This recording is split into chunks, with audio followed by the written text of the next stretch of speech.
Bienvenue sur La Goalsphère. Aujourd'hui, on lance une nouvelle série complète sur les postes du foot. On va passer en revue chaque position du terrain, d'où elle vient, ce qu'elle demande vraiment et les joueurs qui l'ont rendue mythique. Et on commence là où commence chaque match, tout au fond du terrain, avec le numéro 1, le gardien de but. C'est le seul joueur sur le terrain qui a le droit d'utiliser ses mains, mais uniquement dans sa surface de réparation. Et sur le papier, son rôle semble simple, empêcher le ballon de rentrer dans les cages, sauf que dans les faits, c'est l'un des postes les plus complexes et les plus ingrats du football, parce que le gardien peut faire un match parfait pendant 89 minutes. Une seule erreur. Et c'est lui dont tout le monde se souvient. Mais avant de parler de pression, parlons de ce que le gardien doit vraiment faire.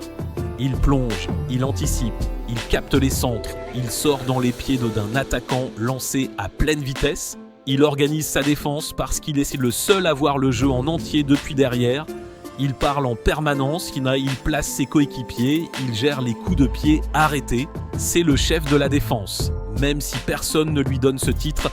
Et ce poste a radicalement évolué. Il y a encore 20 ans, un bon gardien, c'était quelqu'un qui restait sur sa ligne, qui avait de bons réflexes et un sens du placement solide. Le gardien traditionnel, celui qui compte sur ses mains, sa lecture du jeu et sa présence physique.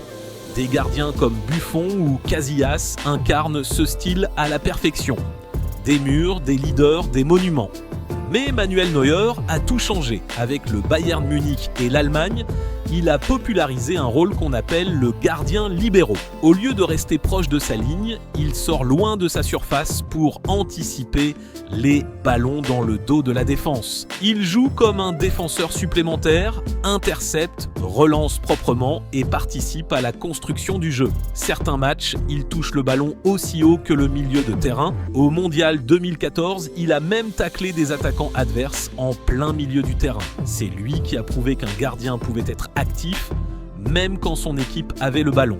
Et aujourd'hui, il y a un troisième profil qui s'est imposé, le gardien relanceur. Des gardiens comme Ederson ou Alisson à Liverpool ne se contentent pas de sortir les ballons loin. Ils jouent notre secours, ils participent à la construction depuis l'arrière, ils font des passes précises, sous pression comme n'importe quel joueur de champ. Leur pied gauche ou droit vaut parfois autant que leur main. Les meilleurs gardiens modernes combinent souvent les trois, les réflexes du gardien traditionnel, la lecture du jeu du libéro et la précision technique du relanceur.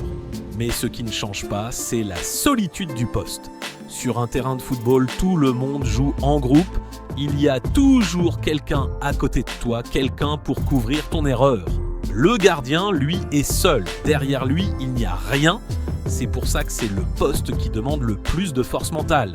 Encaisser un but et rester concentré.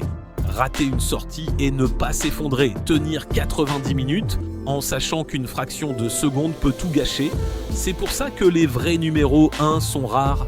Dans le prochain épisode, on s'attaque aux défenseurs centraux, les piliers du jeu, les vigiles de la défense et pourquoi leur rôle a complètement changé dans le football moderne.